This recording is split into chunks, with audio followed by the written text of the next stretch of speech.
Hi there. Today let's chat about how you can find resources in print and digital formats on Teachers Pay Teachers. This might be really helpful, especially if you're not sure which instructional model your school will be using, whether you'll be in person, online, in the classroom socially distanced. I've heard a lot of plans where students may be able to return to the classroom, hopefully, but will still be using digital learning within the classroom in order to have kind of a more synchronous approach to teaching. Okay, so let's take a look at how you might find some resources that will help you plan for distance learning or for that shift in instructional models if your school may be going from, for example, in-person instruction, and with quite short notice, you might be thinking you'll be required to do some virtual learning. The first thing I want to show you is that if you visit some of your favorite sellers, Teachers Pay Teachers pages, they may have something called custom categories over here on the sidebar of their store. And these might be different themes. I have different seasons and different topics. And so your favorite sellers may have some indication about the categories where you'll be able to easily find these resources. So for example, I have with digital component for distance learning. Now, for my store, this category includes both things that are only offered in digital and things that have a print and digital component. So if we look at the Chocolate Touch Novel Study, for example, you can access the same questions, the same content, using the print version and the digital version. The same thing for these story activities for different fairy tales, which is really great because you can plan the content you want to be able to share with your students, but you don't have to worry about kind of planning a whole new lesson if you suddenly shift to online instruction. You can just shift over to the digital part of that lesson or that resource and assign it that way. This is also helpful if you're just teaching digitally or online, and maybe you do have some students who require the print resources, and maybe you're creating packets of activities. You don't have to plan twice and find different activities for those students. You can just easily access the printable component of the resources. Now, sometimes in my resources, they both fit the same objectives, but sometimes just due to the nature of the digital resource, there is some variation. I can take you for a peek inside, for example, if we look at this diphthong resource. Oops, sorry. We're going to download. Okay, so let's take a look at this resource that's offered in print and digital format. I've included the digital companion, all the directions, because it is a little funky when you try to assign different things. And I'll show you what happens in just a moment when you click for your digital resources. But I have the whole printable packet here. You can either show these posters on your Zoom meeting if you're using it digitally, and then you can see there's lots of different kind of follow-up activities for your students to practice reading and writing words with the OO, roll and highlight game, vocabulary words, things like that. Okay? Now, let me go back because we want the digital component.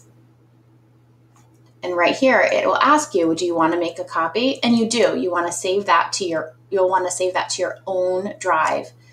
That way, when your students respond, you'll be able to see it, not me.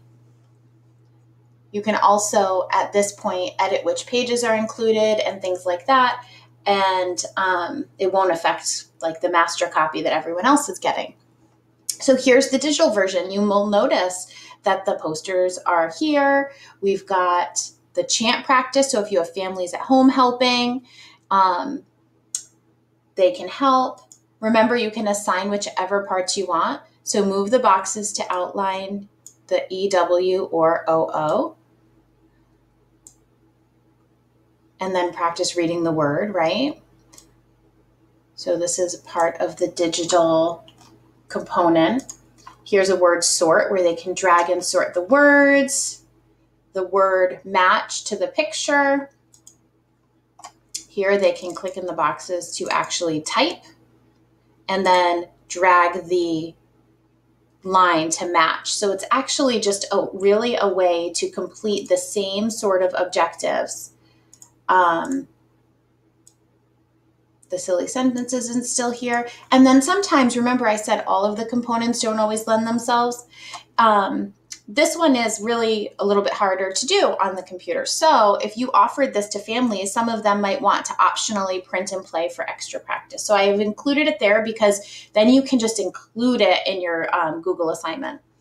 And if you wanted to just assign, for example, a couple of pages, I can quickly show you just what you'll do then is make a copy of the selected slides, and you'll be able to just copy a portion of this for your students.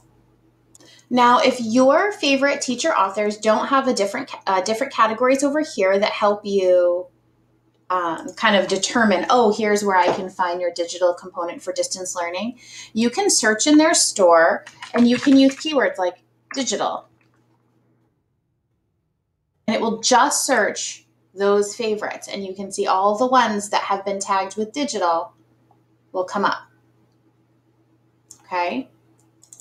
You can also search print and digital and see what comes up. Sometimes you have to be creative about whether you're using kind of the symbol or the words just to see what comes up. And the other thing to mention is many of your favorite teacher authors may have distance learning activities up here. I kind of have just some of my back to school bundles there, but that's another place to check. Now, if you're not sure, you don't really have a teacher author in mind, you can also just use your general TPT search bar to search for distance learning or print and digital activities. So if I want addition to 10, it says right here I can add distance learning right to my title. Now, something you'll want to keep in mind is that distance learning means different things to different teacher authors.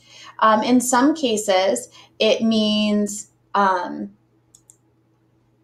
that it's a resource that is offered just online. In some cases, it means it's a resource that's easy to print and is self-guided and can be sent home and completed at home. It looks like, for example, that's what these worksheets are. So when you search that way, you may find some resources offered both, or you may find just some great digital ones. And you can also type doing that, try typing that print and digital here, and see if you can find some resources that way. You can also, right over here, if you see where I'm clicking here, you can search by grade level, and you can also look for some specific digital resource categories here and look for some different subjects. And you can also sort by prices or resource type. So hopefully that helps you think about how you can be searching for printable and digital resources and how those can help you during these interesting back to school times. I hope that that helped you and that you have a great back to school season. Okay, so hopefully those tips and screen shares helped you out. I hope you have a great back to school season. Please feel free to subscribe if you want to see future videos, and I'll talk to you soon. Happy teaching!